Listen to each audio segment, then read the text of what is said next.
First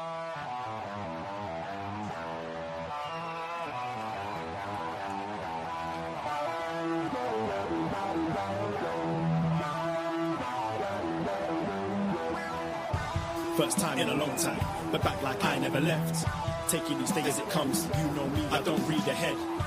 Watch me burn down everything, BDE on the TV set. When I'm in control on the road, you could never really know what's up next.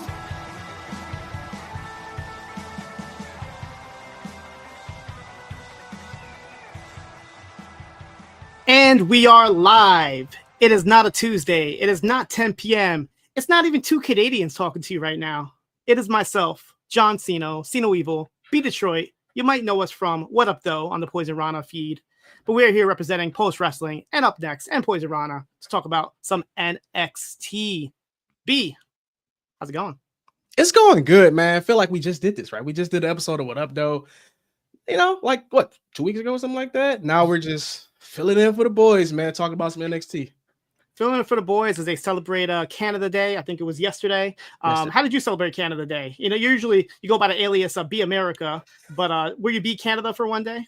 No, I should have, man. But actually, I did see a couple. I did watch a Lance Storm match. I did. Okay. Yeah, so I watched the Lance Storm match yesterday by mistake. It was a clip on Instagram. So celebrating Canada Day with a bang, you know.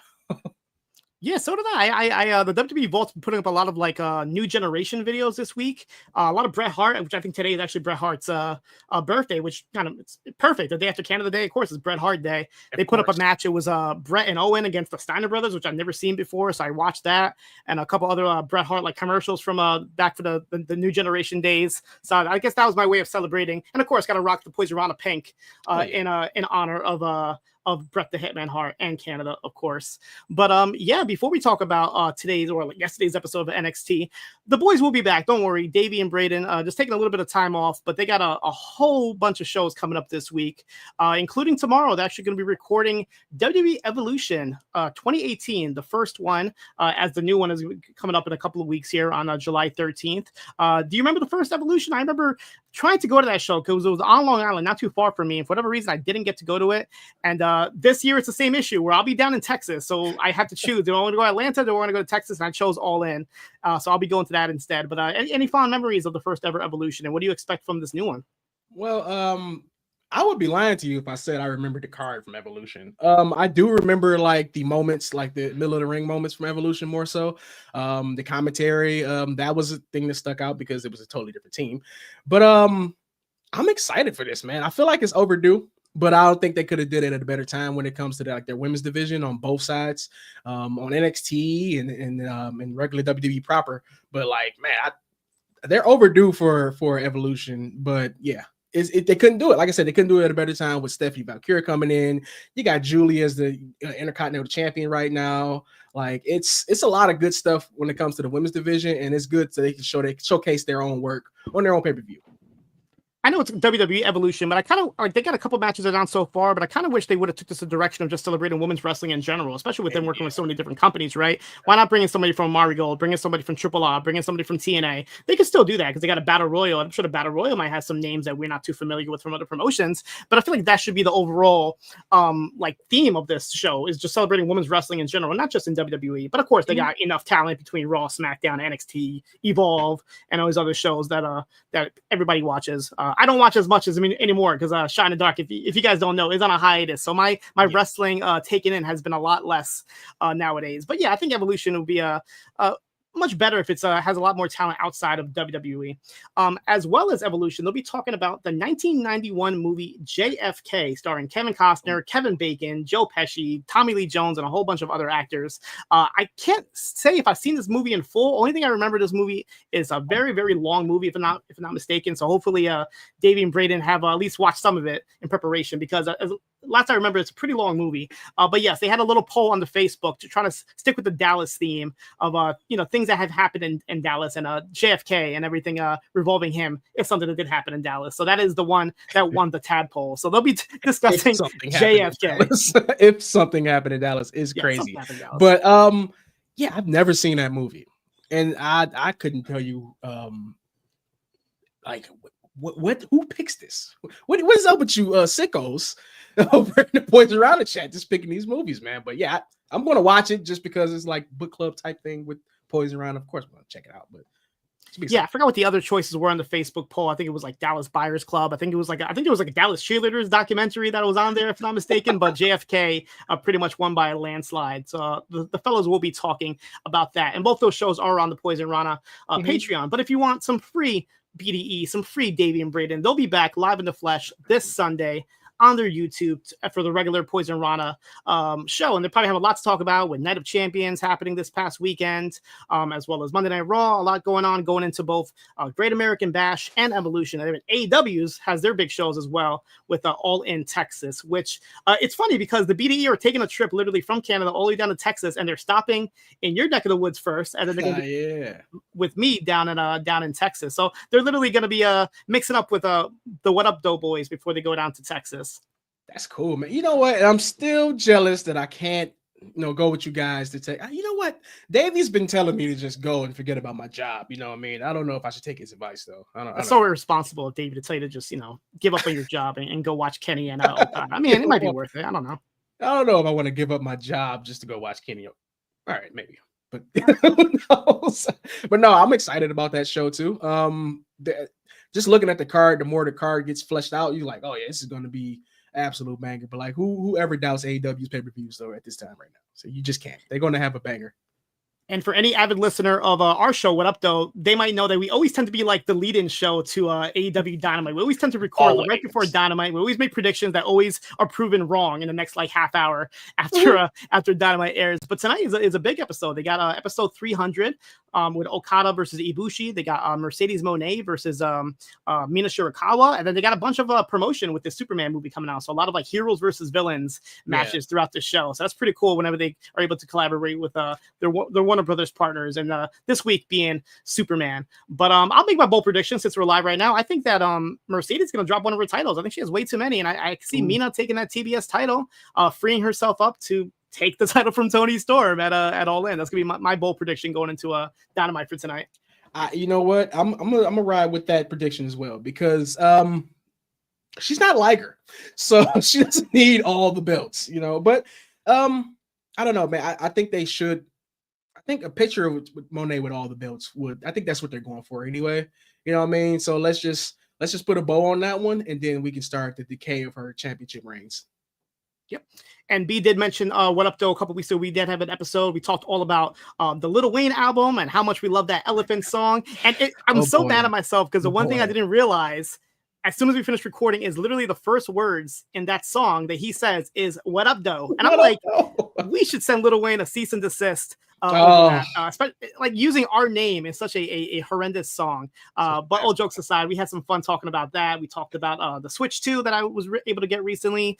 Talked about the R-Truth run, the John Cena heel turn, and everything. And since we are the hip hop heads, I got to get your opinion. What did you think of Punk Life, CM Punk embodying the thugonomics of John Cena? And after that, we can talk about some NXT. But we need to at least discuss the Punk Life. I actually dug his freestyle. I don't know who wrote it. That's what I really want to know. Who wrote those bars? And how long did he take to recite them in the back? Did he practice those bars a little bit? But they were pretty good. There were some pretty good bars. You know what I mean? What more do you say about John Cena than what Punk said? Some of those things, though, I wish his delivery were a little bit better on. But he wasn't really going for the whole rap thing. I like the drug-free nuts. Those are tight. He needs to start selling those on WWE.com. Push that, but everything else, I'm gonna give Punk's flow. I'm gonna give him a 6. 6, that's fair. I'm gonna give him a 6. Yeah. I honestly wouldn't be surprised if John Cena was the one that wrote it himself. He's like, I'll write the bars and you deliver them. Like what, he can write. He obviously did his own bars, his own raps when he was his Thugonomics character. So I don't hold it past him still having it in him to write a quick 16. No, you don't think so? You know what Phil should have did? You know what Punk should have did? He should have called the franchise. He should have called the franchise a Bumpy Knuckles and asked them to write the bars. That'd have been even more. You know what I'm saying? That'd have been twist the knife in him one time.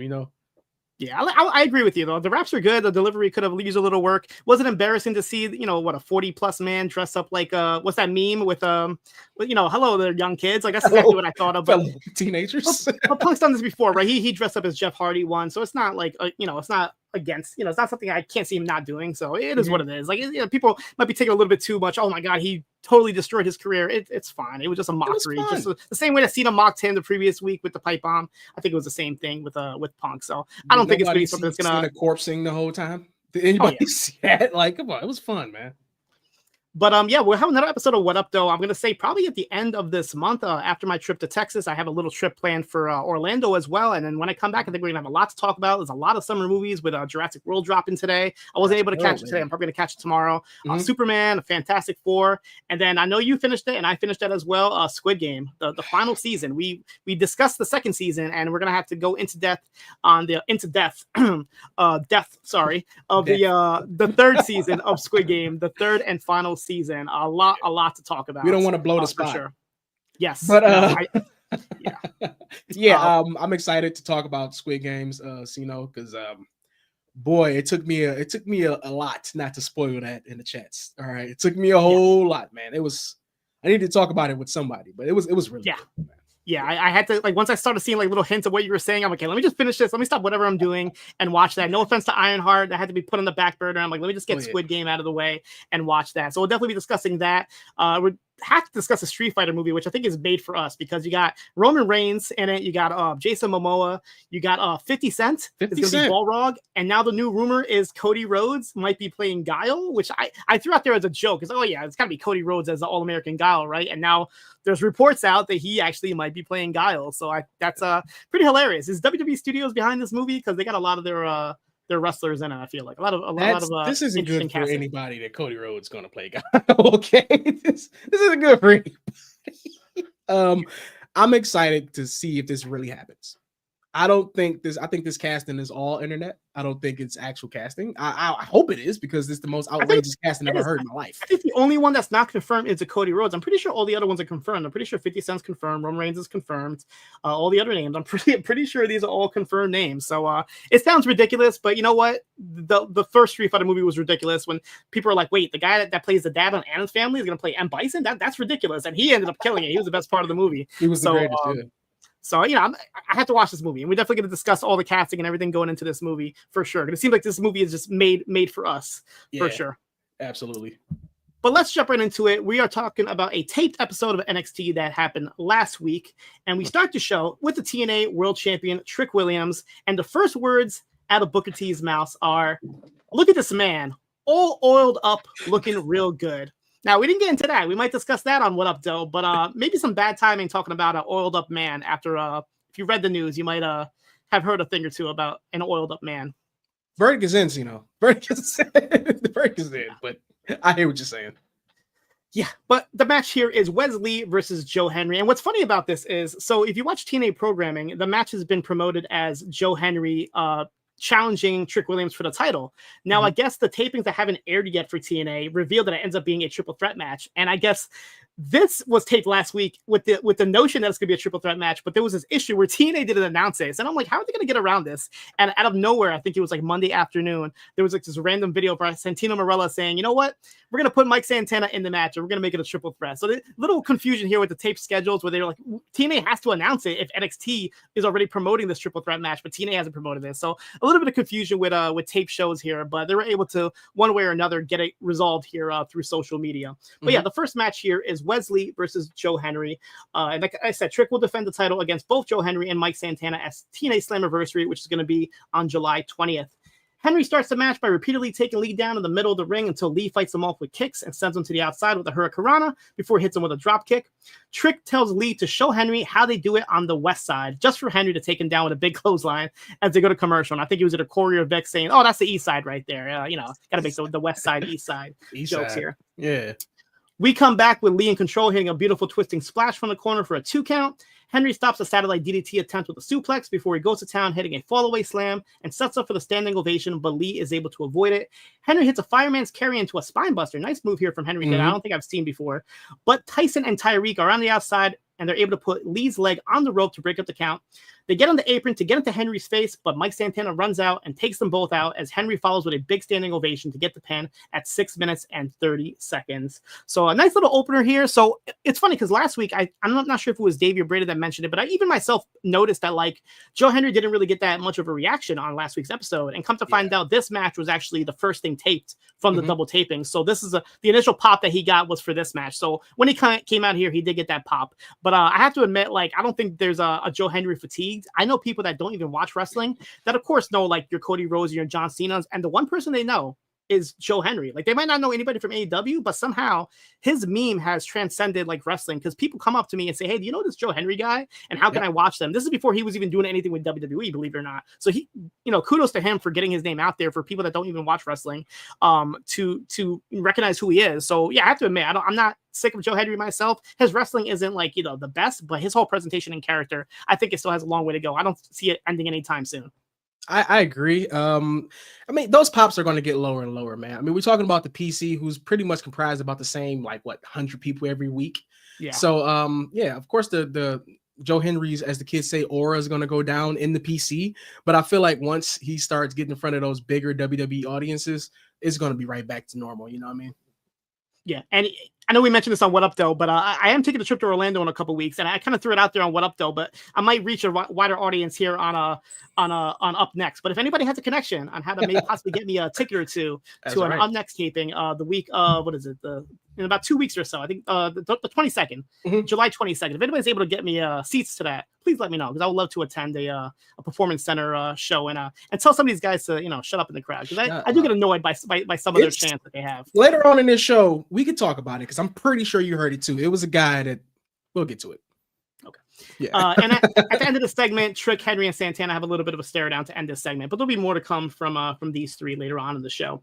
We see footage from last week where Sol Ruca and Zarya are trying to tell Tatum Paxley to not trust Izzy Dame, but Izzy walks in and says that she knows Tatum wasn't trying to hurt her in any way, and she might have lost her match, but she won Tatum's friendship. Oh, how sweet. Zarya, though, is sick of this and walks off as Izzy says Zaruka is already a team, so maybe her and Tatum will make a good team as well. I don't like the Zaruka name. I'm sorry. I can't call him Zaruka. It just sounds like one of those like commercials for, It's take Zaruka. Yeah, exactly. Y2H. Take Zaruka. Take Zaruka. That's a good one. I like that.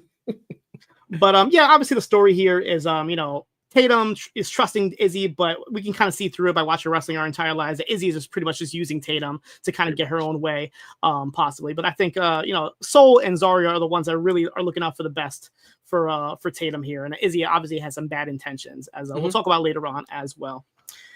Of course, I'm on the show, so we got to have our D'Angelo family segment, as the resident Italian here on the Post Wrestling Poisonrana Network. As Luca Cristofino makes his way down to the ring and says that Tony D'Angelo has been questioning his loyalty ever since Stand and Deliver. But after last week, he wants to put this to bed. So he calls out Tony D'Angelo. Tony comes out and says, the tables have turned. Last week, Cristofino screwed him over on trying to win the Heritage Cup. So they go back and forth about who punched each other in the face first. But Luca says, you want to talk about loyalty? Let's talk about loyalty. Loyalty is leaving college with 1 year of eligibility of Duke University for the family because Tony asked him to. Loyalty is turning down job offers from top law firms in the country without hesitation. And he turning down everything for a chance to be in the WWE. And he's never done a thing to doubt Tony. And that's loyalty. I have to stop right now. Luca, I don't know. He made some pretty good decisions. Same thing with you, B. Like, you don't want to make a decision of quitting your job and going down to Texas to watch wrestling, right? So why did Luca, quit school and quit these law firming jobs to go be like the third person in this D'Angelo family? I don't know if that was the right decision for Luca. What do you think? Would you give up all those opportunities to go be the consigliere of the D'Angelo family? Absolutely not. What are you talking about, Luca? You got to make better decisions, brother. Come on. Well, this whole segment is confusing. We'll get there. So then out comes the new Heritage Cup champion and Channing Stacks Lorenzo, as Luca tells Stacks to shut the hell up as he's not part of the family. And this is between him and Tony. And then Tony says, yeah, this is between me and you. And what do you know? Out of nowhere, Luca Cristofino knocks out Tony D'Angelo with a right hook. So Stacks, of course, is loving this. He goes into the ring. He puts his arm over Luca just for Luca to turn around and knock out Stacks as well.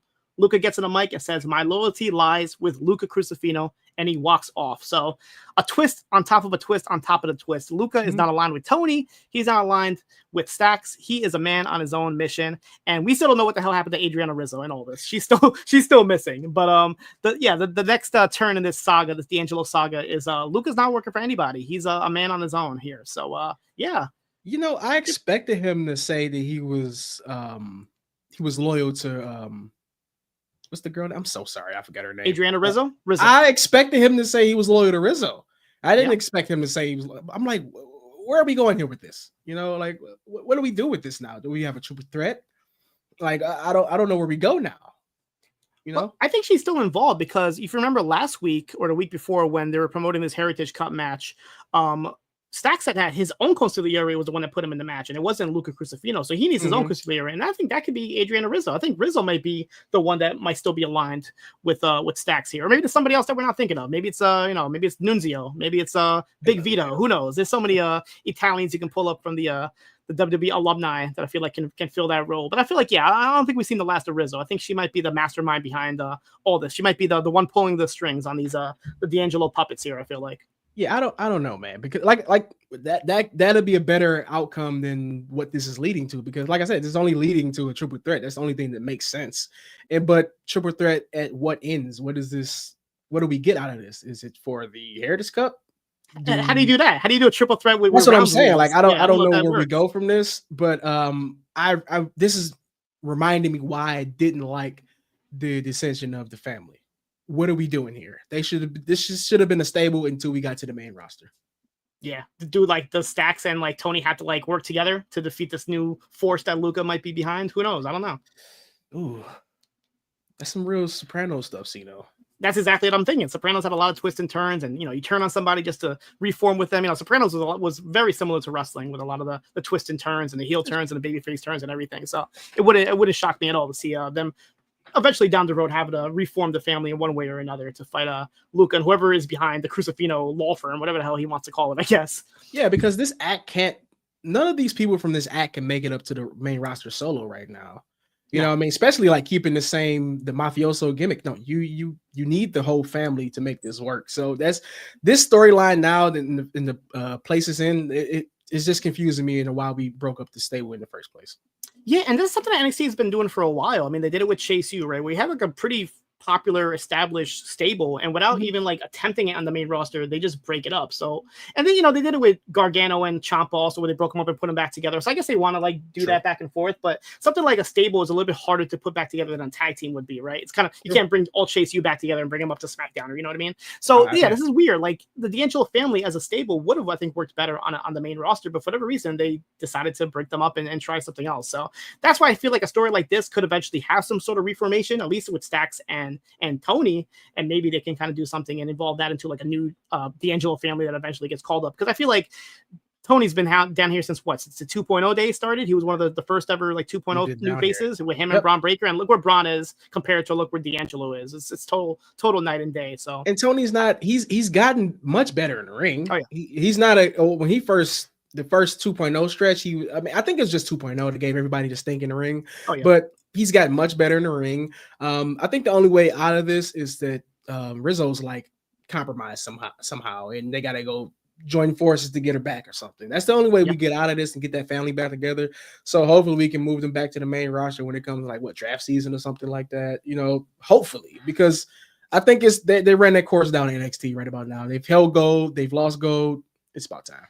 I actually like that idea. Like maybe like Rizzo being held hostage, right? And the only way to get it back is for have Stacks, Luca, and Tony working together, and that's a way to reform them. So have Nunzio have her hostage or something with the the mixing of the families. They do have a show coming up at the ECW Arena in a couple of months or so. So there we go. That could be the show. She's tied up. There we go.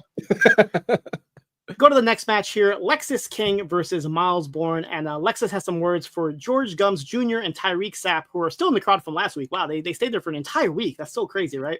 Yeah. Representing the University of Florida football team. It's a college team, not a high school football team. Davie, just want to correct that really quick. And Tyreek Sapp, no relation to Warren Sapp, right? I don't think he's related to him. Not that I know of. I can look into it. But they both played for Florida, right? I don't think they played for the same. No, where does Warren Sapp, he's from Florida. Well, he went to Yeah. No, Miami. I'm sorry. Warren Sapp graduated from Miami. Right, because that was a whole squad with him and Dwayne and The Rock and all that, right? Because I remember watching that documentary. Like, well, that was a lot of popular football players came out of that one like season. Oh, yeah. As soon as the match begins, though, Booker asked the cameraman to zoom in on Lexus's abs. You know, Booker was extremely on one, and I feel like when he's on a double taping, he just is on a double on one. He's on a 2, I guess you can say, because he was just like asking for things that the cameraman was not going to do. He's like, no, I'm not going to zoom in on Lexus King's abs, and I'm not going to zoom in on his beard as well. As a commentary took a couple shots on his penciled in beard.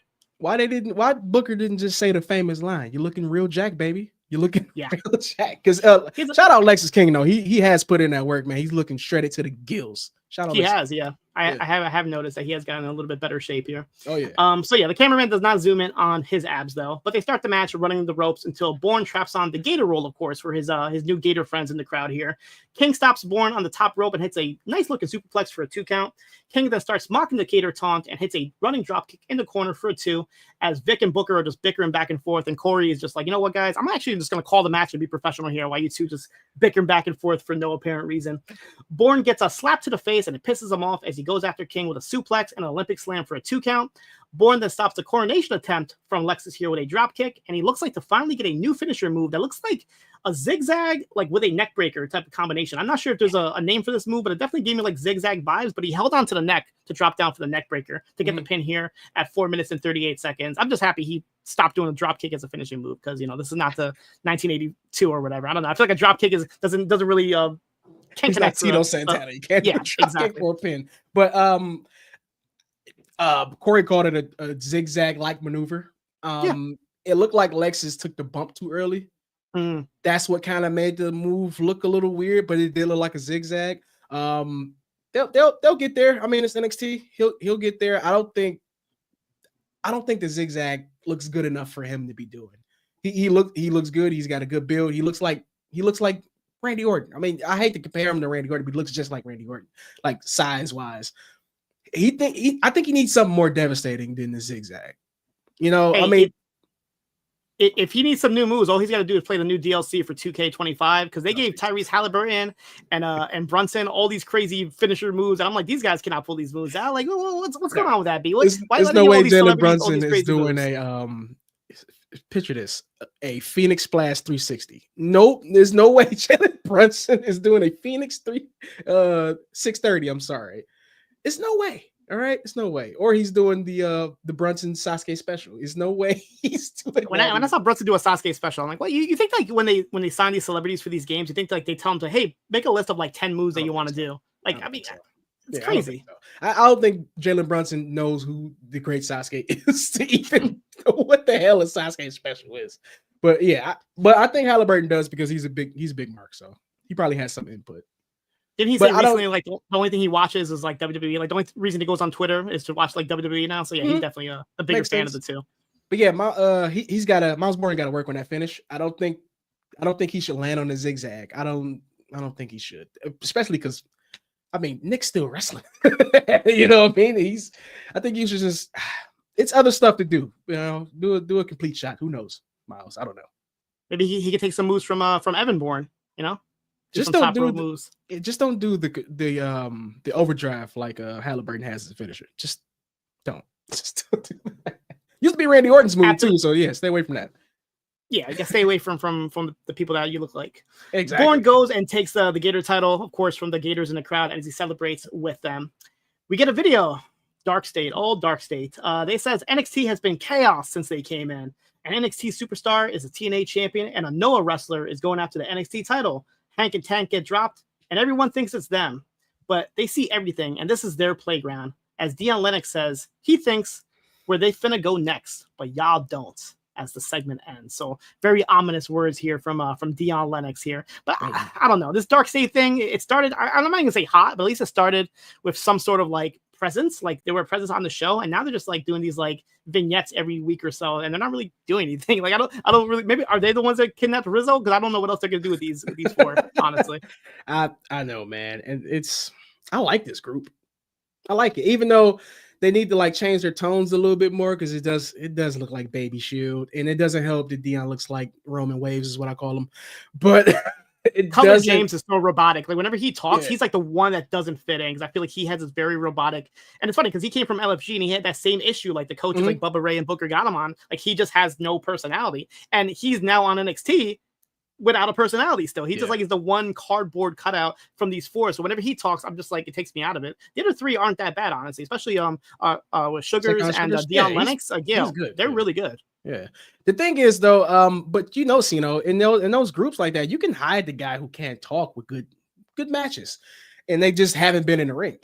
I don't know what's going on. They need to branch Sekon Sugars off into a singles run.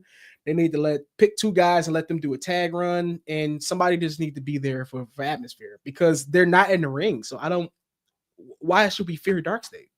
You know what I mean? I don't know. See, there's enough jobbers. They can have some matches.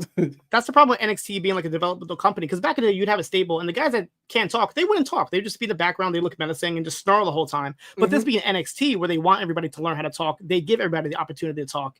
And it's on a mainstream show on network television like the CW. So you're gonna have this guy Cutler James who can't talk, and you can tell he can't talk. So it's something that like we kind of have to get past. But I feel like he doesn't need to talk. Would be a problem if they were having matches though, Siino, but they're just not having matches. I wouldn't even notice he doesn't talk if they had matches every week. But I don't know. I haven't seen Sekon Sugars have a singles match, and I've seen him have singles matches every week on the indies, and he's really, really good. I can't wait for them to finally like branch him off, because I think he's the leader of this group, right? Am I not mistaken? Yeah, comes off like it. He should be in the North American picture right now. So what do you think Dion Lennox's big plan is? They're going to do something. What do you think they're going to do? Hopefully win the tag belts. Hopefully. Who has them? Like Hank and Tank, right? Yeah, win the tag belts. Honestly, I would send them to TNA. They still have this work relationship where they're going back and forth. Have them go to TNA and just kind of, run shit over there and just, beat up some guys over there, get some matches, some reps in there, and, possibly to better yourself a little bit. Go beat up the Hardys. Get some real heat. Yeah, get some real heat and leave Matt or Jeff Bloody in the ring or something. Did you see the Hardy Boys recently did the whole Subway Mania thing? Yeah, that was great. Yeah, that was great. And it was great, man. I love the Hardy. That's why everybody loves them, man. It's such good sports. Yeah, they're doing a whole like New York tour here promoting Slammiversary, and one of the things, if people don't know, here in New York we have Subways, and there's like this whole wrestling fed that happens where they have matches and they're all like imitating wrestlers and everything. And Jeff and Matt had a little cameo. They didn't get physical, I don't think. I think they just came out kind of did a little presentation. So it's cool to see all the fans like bugging out to see those guys like walking around in Times Square. Imagine you just sitting down, you got your headphones in, you're just trying to go to work, and you go up and you see just Jeff Hardy doing the juking. Like, what the hell is going on right now? Like, I'll probably bug out. Shriek like a little girl, man. Well, the next person is not a little girl. It is a grown-ass woman, as we have Thea Hale taking on Laney Reed. Look at that transition right there. Look at that. And Laney Reed. So Laney Reed is somebody I actually could talk about a little bit. So she was on Level Up for the longest time, like from 2023 to 2024. She was a white baby face and everything. She was, whatever, and it didn't really work for her. And then she kind of started being a more sassy heel, and she really like molded into this real like nice heel character. When Level Up ended, she pretty much disappeared. She wasn't on Evolve, she wasn't on LFG, she kind of just didn't do anything. And then she took this break for like 6 months, and now she just kind of randomly popped back up on NXT television, and she's still doing this heel character, and I think it fits her. I don't know your first impression of Laney Reed, but I feel like she really has like this Southern Belle, but like a mean Southern Belle attitude down pat. I think she's doing a pretty good job at it. I dig it. Yeah, I dig it. What I don't dig is Thea Hale's music. She's another I'm a grown ass woman. She has the Death Rebel curse, and it already gets you out of the match before the match happens. But I'm not mad at this match. Did you want to go run through it? Because I'm not mad. Yeah, for sure. This is a pretty quick match, but I think they both really shined here. One particular move here that really stood out here for me from Laney Reed. So Thea starts the match with some fast and furious takedowns here on Reed, attacking her in the corner until Reed just stops her by dropping her face first in the corner and hits her with a nice looking German suplex. And then she follows this like butterfly double hook, like underhook shoulder breaker, which looked amazing for a 2 count here. I'm like, wow, this is like a finisher right here, and she just pulled it out like it was nothing here. Reed blocks a Kimura attempt and tries to go after for the pin here with her feet on the ropes, but the referee is able to catch her. Reed quickly follows though with a knee to the face and does get the pin here with her hand on the rope, but the referee doesn't catch her this time to get the pin here at 4 minutes and 22 seconds to get her first win here in NXT proper. But yeah, like nice little match here. It was like under 5 minutes, but this is pretty good, and Reed definitely impressed here with her offense. I feel like she was a standout out of the two here. When you think that Thea Hale will be the project, I feel like they really got some steam here and some momentum behind Reed here, because I feel like she could be have a pretty good future here if they continue to push her. I felt like they had kind of good chemistry too, right? Yeah. Okay, so yeah, I feel like run it back. Run it back. Let's get a live crowd instead of this tape crowd. Like run it back, man. Let's see how they can go. Give them more like 10 minutes. Give them like 10 minutes. Let them go. Yeah, it's funny because Reed was like one of the standouts from Level Up that like didn't go to Evolve. Everybody else did, like Callie Armstrong. Some others that kind of made the transition to Evolve, and then Laney just kind of disappeared. And I'm like, I was very curious what happened with her. So maybe they just wanted to put her straight on NXT, and that's what they're doing here. So yeah, these two definitely have good chemistry. I'm pretty sure they've had a couple matches on Level Up before. So definitely the chemistry is there. But yeah, I see a little bright future for Laney Reed here. I would keep her by yourself though. You don't have to put all these like mean heels with stables. That's what they would with Toxic Attraction, now Fatal Influence. I don't think Laney needs that. I think she could stand on her own, and I feel like if they give her the right material and the right people to work with, I think she has a pretty bright future here. NXT runs the line of having just enough factions and too many. So, yeah, that's true. We go to the back where we have the no quarter catch crew here, as we have Ren Sinclair, we have Tavion Heights, Charlie Dempsey, and the mannequin wearing Tavion Heights' mask from last week, which I thought was a pretty nice touch here. It was great. Ren says that Tavion was so close to beating Javon Evans last week, but selfishly, she's actually happy that he didn't because he's still in the no quarter catch crew. Heights blames having to wear that face mask the entire time as the reason why he lost here, which I thought was pretty funny. Charlie Dempsey says that this proves what he thought, that Heights needs more time in the NQCC. Heights says that he wants the same deal that Myles Borne had, a one-on-one match against Dempsey, and then he can leave the group. Dempsey says then you'll be, you have 2 losses in a row if you do that. But if you do want it so bad, it'll happen. But when Heights loses, this conversation won't happen again. So next week, we're going to have Charlie Dempsey versus Tavion Heights, the same deal that Myles Borne had. If Heights wins, he's out of the group. And I feel like we're not going to get that same result, unfortunately. I think it's a little too predictable. I feel like Charlie might have something up his sleeve. He might, come to a heel tactics here to make sure that Tavion stays in his group. Because I feel like he doesn't want to be the root of the story is that Charlie doesn't want to be out, by himself. He wants to have a group of people with him. So he doesn't want to lose all his friends here, I feel like. So I feel like he's going to do whatever he needs to do to keep Tavion to stay part of this group. I like Charlie Dempsey, man. I like him. Like he's just heel enough that you like. I don't like to see him on screen. You know what I mean? Like he has good heel heat. I like him, and I still think he should be carrying around that cup though. That cup is not valid if Charlie Dempsey doesn't have it. I don't think. I don't want. Yeah, come on, man. My Stacks have it. So I mean, I think the only reason Stacks has it is because Noam Dar got injured. I agree with you. I feel Charlie and Noam are the only 2 people that can like carry that cup and like actually seem legit. Like when Stacks came out with it, he just it's was not using valid, it for, like, right? yeah. Or something. Yeah, it was weird. It didn't seem right. It didn't seem right to have an Italian holding a heritage cup. I did not say these things. I can say them. We get a promo from the back from Jasper Troy, who's in the NXT, who says the NXT locker room lives in fears of Obafemi because he's dominant, he's invincible, he's a Titan. But did he look that way when he was in the ring with him? The NXT champion barely survived, and now he's only 1 match away from the rematch that he wants. Oba is only rooting for Inamura because he knows what's waiting at the bash if he gets his hands raised tonight, talking about himself, Jasper Troy. He's going to go through Inamura tonight, and Oma might be backed by Destiny, but Oba's destiny is Jasper's. So, yeah, this guy's okay. I mean, he was one of the standouts in LFG. He didn't really get to talk too much. There was like this one promo that kind of went viral where he, I think on CM Punk, he did a promo on CM Punk that kind of made him stand out. But he hasn't really had too much of a chance to talk here in NXT. But yeah, what are your first impressions here on Jasper Troy now that he's been here for about a month or so? Not mad at Jasper Troy. His name is hella confusing to rap fans, but Troy. Yeah, it's hella confusing. But I like his big man work. One thing I'm starting to realize you know me, I'm a swag individual. I like to think myself as a fashionable guy, but big men only can wear one thing. It seems like, you know what I mean? And it kind of like once you see these guys and they all wear the same thing, you kind of like, okay, what kind of choke slam is he gonna do to finish this? You know what I mean? So it's like I seen him and he kind of looked like Black Abyss, and I was like, oh no. Yeah. He's doing the Black Hole Slam. But he's actually pretty good. He's pretty menacing. He's wearing the chains out to the ring. He looks like a killer. The verdict isn't out on him yet. I'm gonna let it burn a little bit more with Jasper Troy. I mean, he's just left LFG. You know what I mean? I can't do any judgments on him yet, but I like him. He's not afraid to bump around either. So let's see how it goes. Yeah, definitely a connection to Abyss. They even mentioned it on commentary later on. And his look and everything about him, even his moveset is Abyss. Black I think Abyss. he's smart. He's like, you know what? He probably heard that Abyss was being added to 2K, and he's like, that's great. I'm gonna model myself after him so I can create myself and just steal all of Abyss's moves and look. That's pretty much what he's doing, right?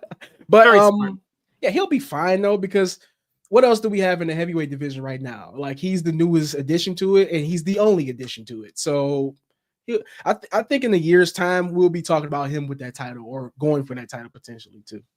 Yeah, I agree. I haven't checked out too much of the second season of LG, but the first season, he was definitely one of the standouts. And I think he was the right person to win that for sure, which is funny because when I went to the NXT show they had at the MSG's theater, they had like 2 LG matches, and I had no idea those were the finals. Like, It wasn't until I watched it on the show, I was like, oh, those are the finals. So I didn't realize I watched him like win LG. It wasn't even like promoted at the fact, I guess they didn't want spoilers to go out on who was going to win LG. But he's not the new Yeti. No. But I agree. I feel like Jasper Troy, if they use him right. I know people are kind of get him on his like dollar store chains or whatever, but I feel like he can make it work. He's making it work a little bit. I feel like he's all right. He'll find what his thing is going to be. Like, he's trying a lot right now. He's trying the Abyss moves. He's trying the chains. He's trying the ultra aggression. He'll find his stride. All right. He'll find out what works for him, and when it does, I think he's going to be all right. And you can probably speak more about this, but I appreciate the fact that he's not like a stereotypical like black wrestler. You don't really see too many like black wrestlers that like to have this look and style. So I think that's a standout right away. Black guy with dreads, and he comes out to rock music. WWE never had this before. You know what I mean? So this is a breath of fresh air. I agree. We go to our next match: Zarya and Zoruka, as I have to begrudgingly call him that, take on Tatum Paxley and Izzy Dame. Paxley and Ruka, they start the match as Dame quickly helps Paxley on double teaming Ruka in the corner here.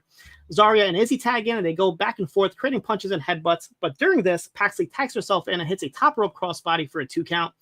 Ruka tags in and hits a pair of X Factors before Zarya puts Tatum on her shoulders like a fireman's carry style, as Ruka uses it as a surfboard and jumps off of it and hits a crossbody to Izzy on the outside. And it's funny because Zarya still has Tatum on her shoulders, so she just picks her up for a press slam and just throws her to the outside on top of her partner as we go to commercial. Nice little transition here. We come back with Izzy in control of Zarya, hitting a choke slam before tagging in Tatum, who hits a somersault leg drop for a 2 count. Every time she hits a somersault leg drop, it really stands out. It's like one of her like moves that like she needs to continue doing because it looks really nice when she does this here. Booker goes on about GPSs, where Vic says, "Who the hell even uses a GPS anymore? We all use like apps or whatever, maps." And Booker's like, "I still use Waze. Waze." I'm like, "Yeah, that's not technically GPS, right? It's like all night." Booker was on it, man. He was on it for 2 shows back here. All 4 ladies go at it until Izzy stops Zarya with a code breaker, but as she goes to tag out, Tatum isn't there because she was taken out on the outside. But Tatum runs back in just in time to push Izzy out of the way as Zarya was able to spear her, but instead she spears her own partner, Ruka, by accident, as Tatum then sends Zarya to the outside, and Izzy hits the sky high on Ruka to pick up the win here at 9 minutes and 51 seconds. Always love a sky high. Shout out to D'Lo Brown here. But this is probably the best match of the show. It definitely got the most time. It almost was like 10 minutes. Every other match was like, less than 5 minutes except the main event. But this probably was my standout match. I feel like these 4 definitely clicked together. That's a pretty good chemistry. It was my favorite finish for sure. Not just because it was sky high, but it like everything came together when it comes to the spear and everything. Everything came together perfectly. And I'm just happy that we could potentially be breaking up Zoruka. Oh man. I think so. I get the mana, brother. It's just I don't know, like here's the thing though. So for Evolution, they set up this 4-way tag match, right? You have the new tag team champions of Roxanne and Raquel taking on a team from Raw, a team from SmackDown, and the team from NXT. Who's the team from NXT? My first thought was it's got to be Zarya and Zoruka, but Izzy and Tatum. But Izzy and Tatum there instead? Izzy and Tatum. We got to break up Zoruka, man. We got to now. Like, that spear was the first stone laid down. And they just lost, so they don't deserve a title match right now. True. So yeah, let them rock, break this stuff up because if you listen to upNXT, you've already heard. I feel the exact same way Braden Davie's been talking about Zoruka and how like this team is just not it. You got this monster that Zarya was supposed to be, and you see her entrance for 30 seconds, and then here comes the cool surfer girl. You know what I mean? It's like, no. No, it's a weird that's not fit, what I right? wanted. Like, Yeah, yeah. I'm just like when they first introduced her, she was like this Mad Max character, or whatever, and then she got paired up with like the surfer. It's really weird because like on their own, they're probably gonna be, they could be stars. I can see Zarya have a big future. Absolutely. And same thing with Soruka. She's already a star, but why put them together? I feel like they only put them together just so they can eventually feud. But I feel like they end up staying together a lot longer than they expect them to. I don't know why. I feel like it was supposed to be a shorter tag team. For whatever reason, they just kept them together. I think it's time now because you just thinned the division out when you lost Stephanie and Julia. So I think maybe they paired them up because they knew they had to get those championship rounds on Steph and Julia. So now what you got? You know what I mean? So we can break stuff off. We can have Soruka going for the NXT Women's Championship. We can have Zarya take that North American from Soruka. We can do these things now because we don't have the big monsters, the juggernauts at the top. All you got is you got a juggernaut at the top, but you don't have the other two. You know what I mean? So like it's room at the top now. So it's time to break up this tag team that was just put together for no reason. We're gonna take since we got a little time here, I feel like we're gonna take a little elite detour. So we have a juggernaut in NXT, right? We have a Mad Max character, we have a surfer. It's been a while since WWE has had a dentist. Do you think NXT could use a dentist? I'm looking off to my fourth wall camera right now, Siino. Are you staring at me? Staring back at you? I'm looking off to my break the fourth wall cam. Absolutely. You know what? I think they're gonna contact Britt Baker. I think so. Yeah. Along with the other people too that you're talking about, what Danhausen and Private Party. Private Party for sure. I could definitely see Private Party. Like I don't know what happened with Private Party. Honestly, I know we talked about this on What Up Though. We went into depth about them, but yeah, I feel like they'd be perfect for NXT. Like they put the titles on them just to give the titles, and they dropped them, and we haven't seen them since. And I feel like they would just be perfect for NXT. They call them something else. They wouldn't be the Private Party. They'd be the I don't know what name did I give them? The secret substance. I don't know what I gave them, some other name, but they wouldn't be Private Party. But they fit perfectly in NXT. I feel like. But, I'll think of the name and I'll post it in the Poisonrana group. But I think Danhausen would be pretty cool in WWE. Not just because he's from Detroit, shout out the boy, but I think he would be pretty cool, like the curse gimmick. I think it'd be pretty cool, especially with like how things are going right now. Like NXT or WWE proper, Danhausen would be okay, and he'll oh my god, he'll make so much merchandise money, it'll be ridiculous. Yeah, so, yeah, definitely. He'll be super over. The kids will love him. Yeah, I agree. They lost Shotzi, they lost Gigi Dolan. They needed a new host for Halloween Havoc, right? And I feel like Danhausen will be the perfect person for that for sure. But I agree. He'd be a merch mover for sure. Private Party would definitely get over, and I honestly think Britt Baker would do pretty well in NXT as well. But yeah, you think she'll go to NXT though? I think Britt's a SmackDown girl. Yeah, but we said the same thing about Mariah May, right? Or Blake Monroe. But I don't know. I feel like they want to at least put them in NXT for a little bit just to see like how it is. But I don't know. She asked for her release like the week before Evolution, so maybe she's trying to be in that battle royal. Who really knows at this point? I'm not mad at that. Yeah, I'm not mad at that at all. And hopefully we see the other girls from other organizations in that battle royal though. So yeah, I agree.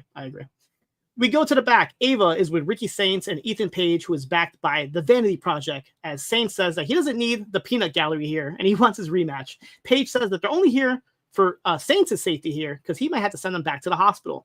Page says that going forward, he'll be dictating everything about the North American Championship on his terms. Page says that he can earn a title shot if Saints survives the Vanity Project gauntlet. As the Evolved champion there, Jackson Drake starts coughing to mock Saints here with his little throat injury here. Saints says that when he wins the gauntlet, he'll get to dictate the stipulation for his rematch that Ava agrees to. So here's this is where my Evolved watching comes in handy. So we've only seen 3 people from the Vanity Project here in NXT. We've seen Swipe Right, who is Ricky Smokes and Brad Baylor, and we've seen Jackson Drake, who is your Evolved champion. Now there is other members of the Vanity Project as I go ahead and I'll let you know, because you probably have never seen this guy before. So please.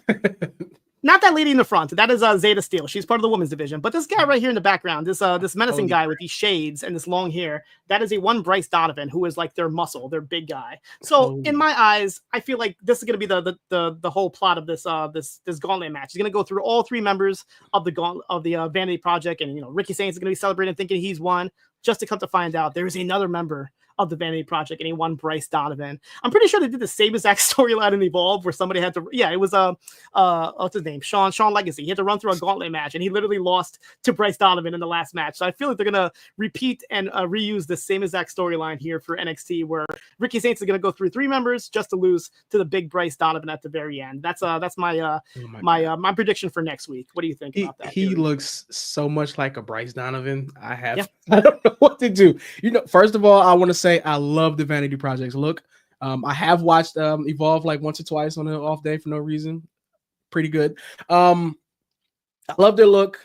I don't know where WWE found the three of the most punchable faces they could find in the world, but like they look great.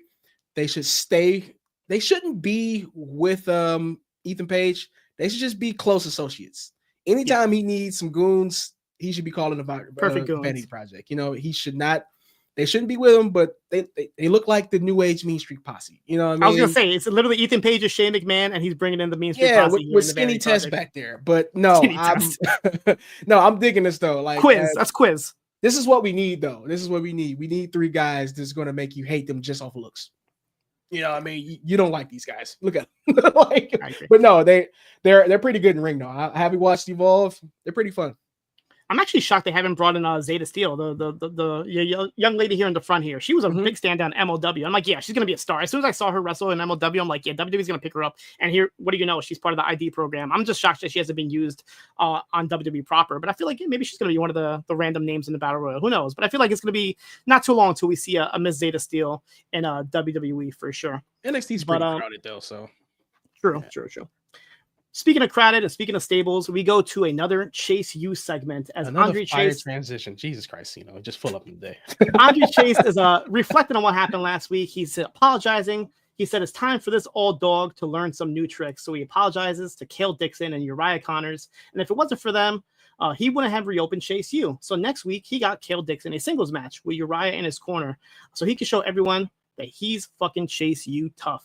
So when he first said this, I thought they're going to set up Dixon versus Uriah, but he did throw in the point that Uriah was going to be in his corner. So that kind of threw me off. So they didn't announce who his opponent is, but it looks like he at least got him a match. Is it going to be against Andre himself? Is it going to be against a former member of Chase U coming back? I don't know. Like who's this mysterious person that Cale Dixon is going to have to go against? I hope it's Duke Hudson, right? That'd be great. I hope so. Why not? I mean, what's Duke doing? We haven't seen him on Indies, have we? Yeah, a couple here or there, but nothing too major. I feel like he showed up like WrestleMania weekend, if I'm not mistaken, but he hasn't showed up like in TNA or any of the major promotions. I feel like not yet, at least. Well, TNA is WWE, but when I see him Cedric pop, I was like, well, he's still in WWE. But yeah, I would hope it's Duke Hudson. I would hope that'd be great. Or the other guy, what's the other guy's name? Bodie Hayward. Yeah, bring him back. Come on. Guy, I call him Blonde Bo Dallas. Blonde Bo Dallas. Yeah, bring him back. Not Bodie. No. He definitely hasn't done anything since leaving WWE. That I know for a fact. He disappeared. I'm 100% certain that he hasn't done anything. I'm pretty sure he maybe did like a Ring of Honor match, but I feel like everybody does a Ring of Honor match. I got 2 Ring of Honor matches. What are you talking about? Yeah, I think we were a tag team once. We teamed up once. Yeah. Kelly Kincaid is in the back with Joe Hendry and Mike Santana. As Santana says, they might have to throw hands at Slammiversary, but they have united when it comes to defending TNA from Trick Williams and the High Rise. Kincaid says that they will be teaming up next week to take on the High Rise. Henry says that he doesn't think he'll be invited to the Santana barbecue anytime soon, but they have one thing in common, and that is to bring the TNA World Championship back to TNA. Santana says Henry is a cornball, but he still reps TNA to the max. But Santana will be the one to bring the TNA World title back where it belongs. Kincaid says that at a Great American Bash before Slammiversary, they're actually going to have a contract signing between Trick, Henry, and Santana. So as predicted, I feel like Santana is going to be the destined one, the chosen one to take the title, especially with the show being in New York. But I feel like it was inevitable for him to be part of this match. When they first announced Trick versus Henry, I'm like, no, Santana's going to get involved somehow. So I'm happy they just went ahead and made it a triple threat because I feel like Santana's going to be the one to take this title and then maybe transition Henry to WWE proper, I feel like. Yeah, and then, well... Yeah, we could transition Joe to WWE proper, but I'm just waiting for the Mike Santana transition to NXT or WWE because, man, when that match he had on NXT, it was such a good pop.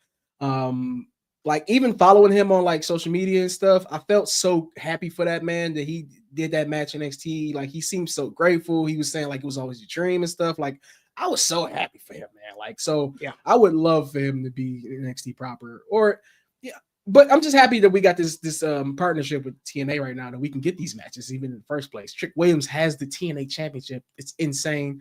I can't wait for this match though. Yeah, I can't wait. Yeah, I don't think like Joe Hendry ever like wowed me in the ring, but I feel like this triple threat is gonna be to really showcase like, all right, he can really go. Yeah, Santana, he's one of the guys that like when he's one of the guys that after he was released from AEW and didn't go to WWE, and he really like reinvented himself. Like I talk about House of Glory all the time. Whenever he comes out for a House of Glory show, that entire crowd is like jumping up and down. So when I saw that live, I'm like, when he does this at NXT, he's gonna be crazy over, and we already see that here. So I feel never like the formula either. Yeah, no, never complained, and he's been busting his ass like since he left, for sure. And I feel like the formula has been like, at least with the TNA partnership, is like you work with somebody from TNA, they drop the title, and they eventually go to WWE. Happened to Jordan Grace. I feel like it's gonna happen to Joe Hendry. So I feel like give the title to Santana, have him run shit in a TNA for a little bit, and then eventually when he drops the title, he can make his way over to WWE. He just dropped the House of Glory World title, so he's already like making steps. I feel like to maybe possibly join WWE, but I feel like he needs to have his time at the top of TNA for a little bit. While Joe Hendry makes his transition, have Mike Santana be the top dog in TNA for about 6 months or so. Then eventually, whenever his contract is up, bring him over to NXT, because I feel like he'd be perfect for that. And absolutely imagine him like on SmackDown. I couldn't really imagine him transition to the main roster, getting crazy over like to the levels of like LA Knight. Honestly, that's how much my ceiling is for a Mike Santana for sure. I feel like he real enough to be on like Raw though. I feel like he got that enough Raw emotion. Not just saying because the show's Raw, but like I just feel like he needs a Netflix crowd. You know what I'm saying? Like he might slip up a couple times. Yeah. I just want to see him feud with Dominic Mysterio. I feel like that'd be a crazy feud. Just him smacking the shit of the Dominic for talking out of pocket or whatever. I can see that being like a perfect feud for him, Santana and Dominic. Or or him and Priest or something. Because it seemed like, I mean, I feel like he should run through.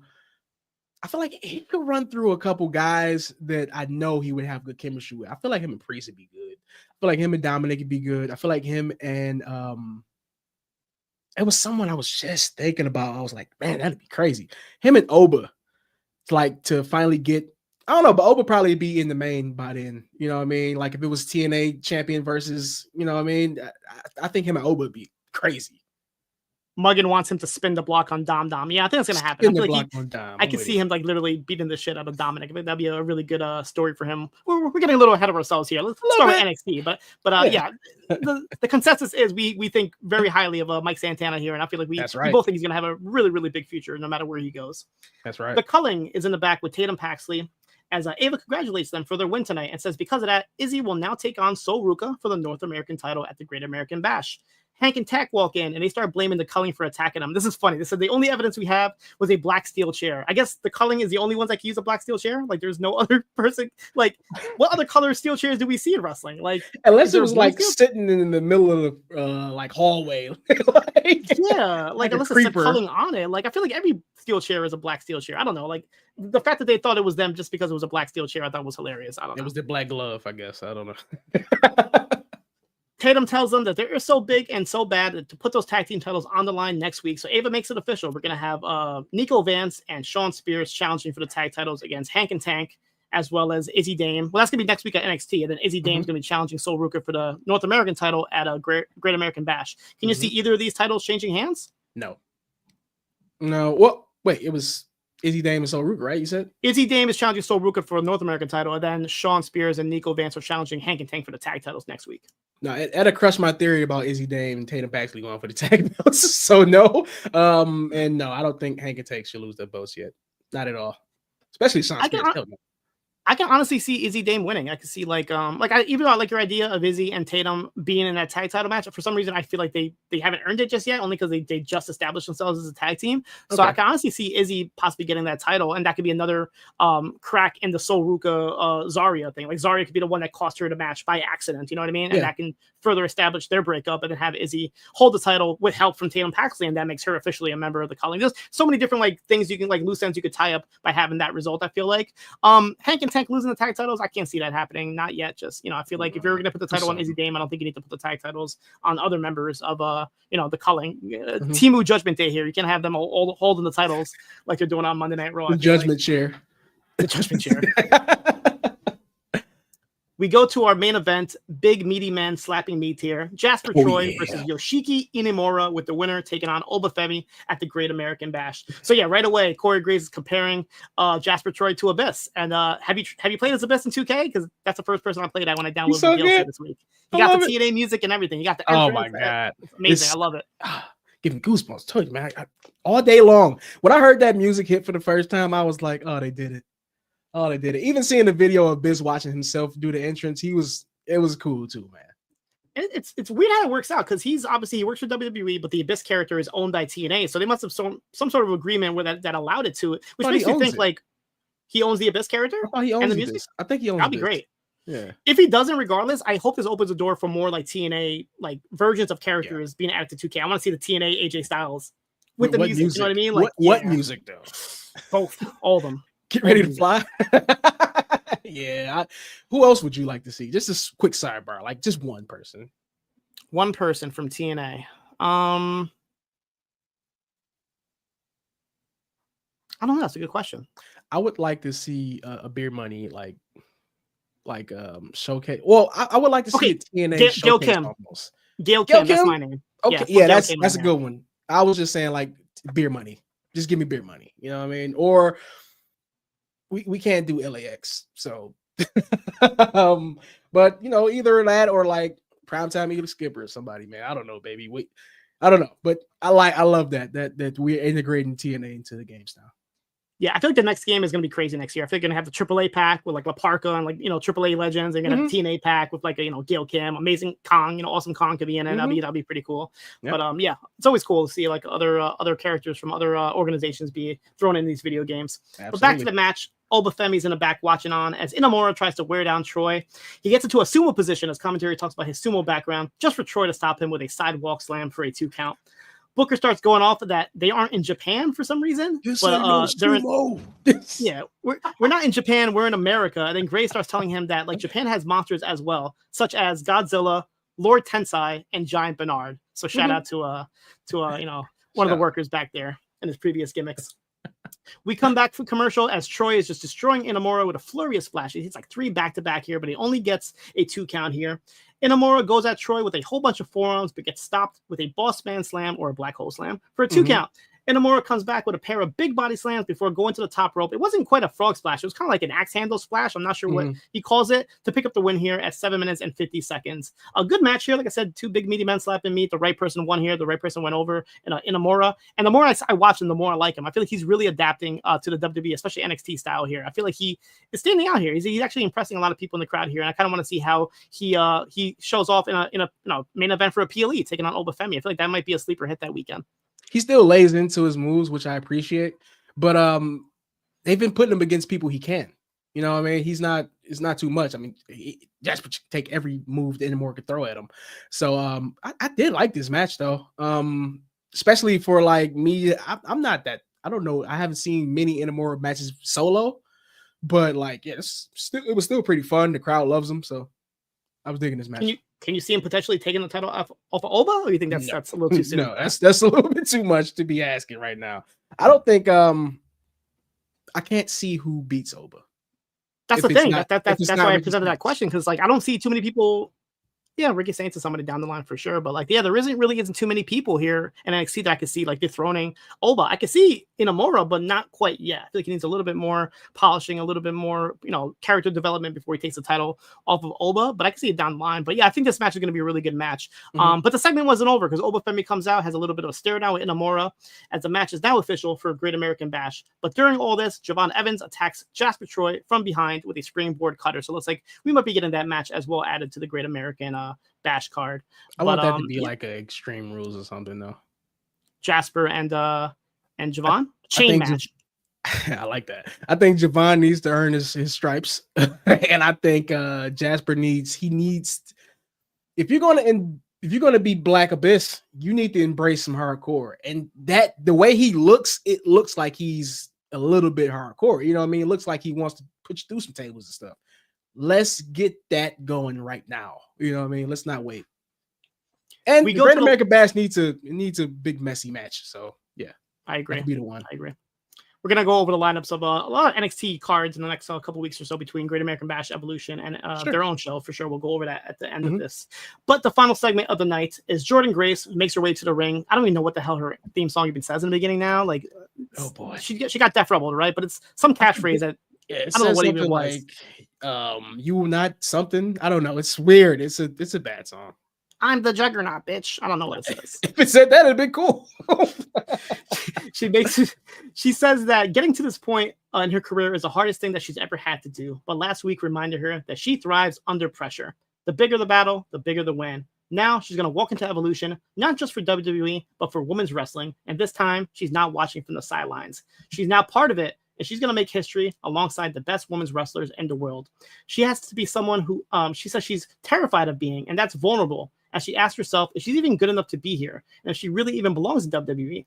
She said that she grew up thinking that she wasn't even born to be a WWE superstar, but she did everything in her power to get there. She became someone they couldn't ignore, so at Evolution, she's going to beat Jacy Jayne and remind herself of who she really is.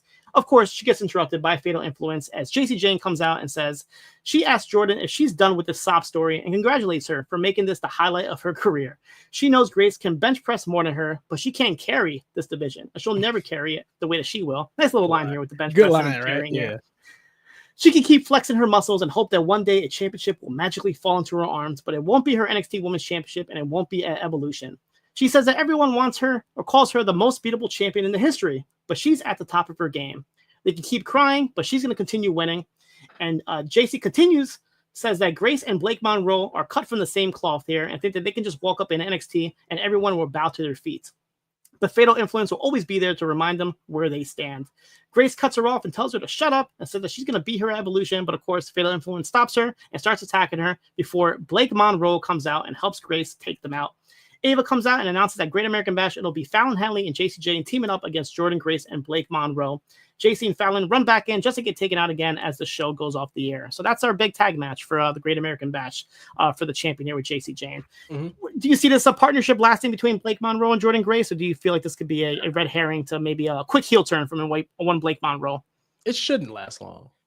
It shouldn't. I mean, they're the two biggest personalities in the women's division in NXT right now. Only thing is they don't have the title. So it shouldn't last long. They shouldn't be partners long. I don't know what we're doing with Blake Monroe. Is she heel? Is she not? I feel like she needs to be a heel. I feel like she's better as a heel, honestly. She should not be a babyface. If with that being said, she has to screw over Jordynne Grace, right? Yeah. She has to. It's the only way we get out of that. But I don't know how I felt about the beatdown afterwards. It's a little stiff. It was only a little stiff because everyone had extremely high shoes on, and I think they were really not trying to trip over themselves and hit their spots that they needed to. But it's okay segment. You know what I mean? Jacy Jayne sound good and surprised me. I like when the heel takes the position of everybody's mad because I'm champion. I like that. You know what I mean? Yeah, I'm gonna keep winning. I dig it. She delivered her lines well.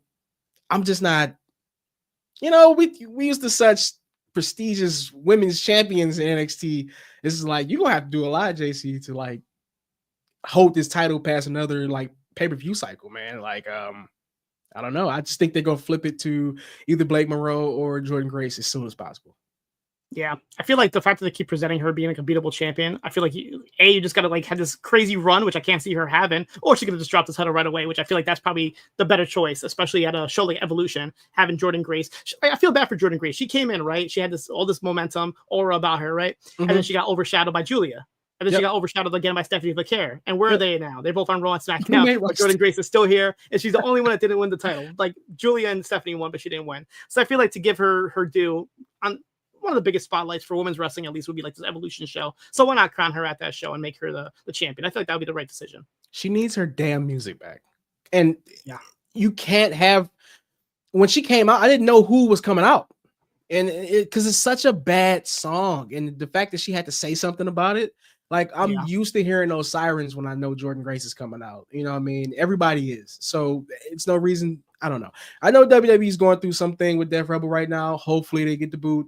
We don't know. But yeah, they got to switch that back to her, man. Half of her aura was that Big Mommy Pump thing. You know what I mean? That was half of her Jordynne Grace aura since I've known her. You know what I mean? So at least keep the sirens. If you're gonna give her new music, keep the sirens. Like they're not even sirens. Take the catchphrases out the beginning of these songs. I feel like that's their excuse of like how they're gonna know who this person is. Oh, we'll have them say something in the beginning that they relate to or whatever. I don't understand this because I was in the impression that Jordynne Grace owned her theme song. Like when she came over to TNA, she was using it for a couple of months or whatever. Because I'm pretty sure she said she owned it, and then whatever reason they had to change it. I really don't know why. Honestly, I don't know. You know what? It's probably some kind of copyright. You know, we're both in the music. It's probably something about one of those sirens or something like that they just were like, we ain't paying for that. It has to be something because if she owns it, there's no reason to change the song because it's just sirens and guitar riffs. Yeah, maybe it's temporary. Who knows? But I agree, especially Evolution. Like at least use it for one night. If you can pay for it for one night, just use it because to have her win the title while this like unknown song is playing in the background is pretty shitty. Does Braun Breaker's song still have sirens in the beginning? Oh, it does. You think that could be the reason why? They don't want too many sirens? Possibly. I mean, he is the nephew of the siren guy. So he might have dibs on that. But that doesn't make any sense. That doesn't make any sense. You know what I mean? Like it's that song is so bad, dog. It's so bad. Yeah. But that, like I said, that's half her aura point. She lost she negative 10 HP when that song came out. You know what I mean? So I don't know. But I'm still rocking with Jordynne Grace though. Still. But next week, it's a big week for NXT, starting with their Tuesday show, as they have Kale Dixon taking on this mysterious competitor. You have The Culling, Nico Vance, and Sean Spears challenging Hank and Tank for NXT tag titles. Joe Hendry and Mike Santana representing TNA, teaming up to take on Tyreek Igwe and Tyson DuPont of the High Rise. You have Tavian Heist trying to win his freedom against Charlie Dempsey here, and Ricky Saints taking on the gauntlet of the Vanity Project of Brad Baylor, Jackson Drake, Ricky Smokes, and possibly more. Who knows? That's on Tuesday's show. And then you have the Great American Bash, which is on the 12th, which has Blake Monroe and Jordynne Grace taking on Fatal Influences, Phelan Hanley and Chasey Jane. Izzy Dame challenging Sol Ruka for the North American Women's title, and Yoshiki Inamura challenging Oba Femi for the NXT title. And I'm pretty sure they could probably add a match or two. I agree. I think Javon Evans and Jasper Troy will be added to that. And then the Evolution, you have Jordynne Grace challenging Chasey Jane for the NXT Women's title. This mysterious tag team is going to be part of the Fatal 4-Way for the women's tag titles. And then, of course, you have this Battle Royal, which could have, I'm sure, a numerous member of NXT talent for sure. So yeah, pretty busy week for NXT the next couple of days or so. You see any callbacks coming for like Battle Royal or like anything else? Yeah, I mean for sure Nikki Bella, right? Because I feel like she was slated to have that match with Liv Morgan, and then obviously recent releases. Do you see anybody like getting the nod to come back for the Battle Royal? That's a good question. I would like I like Cora Jade and like Gigi Dolan and Shotzi. I would say no because I feel like all three are already thriving on the indies. Like they the second they were free, they jumped it like crazy. Like those three are like racing to see who's gonna have the most matches in indies. So I can't see either one of those three. Maybe somebody like Katana Chance, maybe Kaden Carter. Like I feel like they haven't done anything since leaving. Maybe I can see one of those two pop up. Maybe. True. You know what's crazy? Because we're going into Evolution. We need a mystery tag team. This would be perfect for Metaphor. But here we go. You know, and if you listen to What Up Though, you will hear me champion in Metaphor, Jakar and I'm sorry, I forget her name already. And Last Legend. What was the problem? The WWE Tag Team Women's Championships have no momentum. And this is like you actually have a tag team who's been working together, who looks good together, and you just get rid of one. I know you want to do your single solo thing with Lash, but like at least give him a tag team championship run. What was the problem? Jakar got so much better before you let her go. Yeah, I agree. I don't know why I break up all these tag teams. Same thing with Gigi and Shotzi. Because you're right. The only tag team they can put in that mystery spot is Zoruka, and they look like they're gonna break up in like a week. Yeah. So who knows?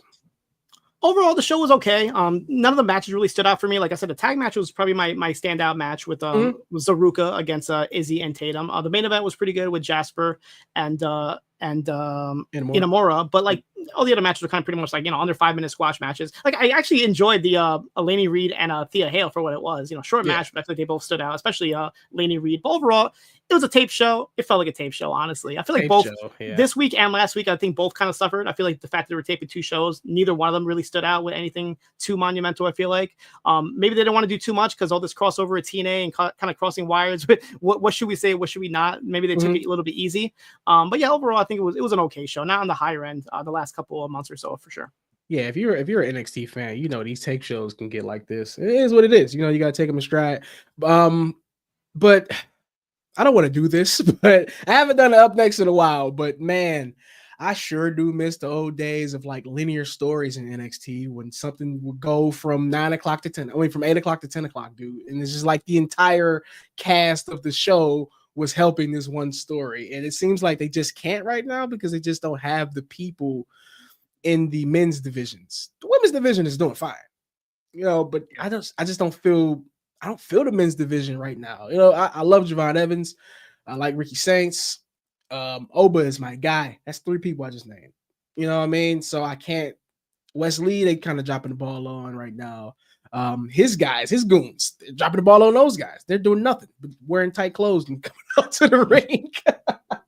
But I like Tyson and Tyreek, man. They could be something, but I feel like the men's division has taken such a back seat right now that only thing you're interested in right now is the women's division in NXT. But if it wasn't for this partnership, if it wasn't for this partnership with TNA, the men's division would be even worse. Because I feel like Joe Hendry's helping out, Mike Santana's helping out. They could probably bring some more people from TNA to help out their men's division, honestly, because there really isn't too many people out there. They want to sign a top free agent. They're really, they're probably better off just bringing in people from Noah, like Inamura, and people from TNA like Santana, Henry. Because I agree, their women's division has never really been an issue in NXT, but their men's division does have its his ups and downs, and right now it's a pretty bad down. I feel like I'm more interested in the SmackDown. Yeah, I'm more interested in the TNA World Title picture than I am the NXT title. I feel like I'm more interested in what's happening with Trick Williams, and I feel like they probably know that the fact that they put the TNA title on one of their top guys definitely shows.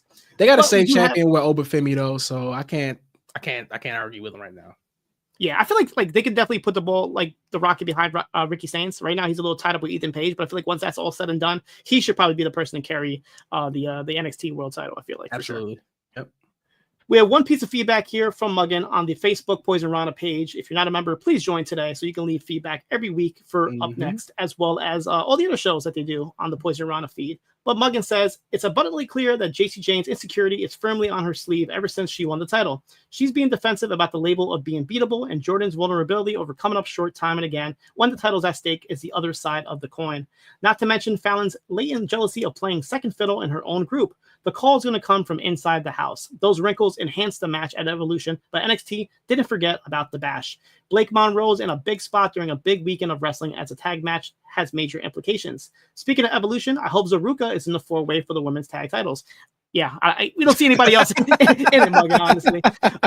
Good for Inamura that his excursion led to a title match against Oba, and I like the loose connection to Evolve with the Vanity Project rubbing shoulders with Ethan Page. A serviceable episode that he says he sped through it since Netflix uploaded the whole thing so I could fast forward through the filler. I didn't realize that, so I guess Netflix, when they put up the tape shows, you could just fast forward through it, I guess. So, I didn't know that either. Good to know. We don't have the privilege in Detroit to watch NXT on Netflix, so I don't know what you're talking about. Have you never signed up NordVPN using the code Post Wrestling? I have to sign back up. Gotta sign back up for that. I'll be honest with you. I use Netflix when it comes to SmackDown and NXT because I don't have cable, so I can't even watch like the USA Network so it kind of makes sense for me. So, but that is it for us. I was gonna say this week, but this the only week, at least for now, for the time being, until another candidate day comes along, or Davie and Braden need another day off, and one of us or both of us are able to fill in. But if you want more of us, like I said, you can go back and listen to the most recent episode of What Up Doe, right here on the Poison Rana feed, and then we'll have another episode. I want to say probably in a couple weeks or so after I come back from my trips. I feel like we'll have a lot to talk about for sure. Yeah, so if you want to hear anybody talk about Squid Games, you want to hear some people talking about Jurassic Park movie, anything media, any movies, any video games coming up in this next week or next month, next couple weeks, give us a listen over at What Up Doe on the Poison Rana feed. So, Yep. And right here for Post Wrestling, anybody that's a Patreon, you can listen to me every week on Collision Course. This Saturday, me and Kay will talk about Collision 100. So yes, even though Dynamite 300 is tonight, don't forget about Collision having their 100th episode. So big on monumental show. Hopefully that'll have a pretty big card, just like tonight's Dynamite that we'll be able to discuss this Saturday. And listen to all thing Poisonrana, all thing Post Wrestling. Like I said, JFK review coming up next week. Tomorrow they're going to have the Evolution 2018 review, and they'll be back live this Sunday at 2 p.m. at youtube.com/Poisonrana. That's it. That's all. Thank you everybody for listening, and enjoy the rest of your hot scorching day. It's so hot here. I know we were talking about this off the air, but it's so freaking hot. So stay cool out there. Yeah, please stay cool. Refresh. Give your pets all the water. Give yourself all the hydration you need. And that is all. Take care, guys. Have a good day. Peace.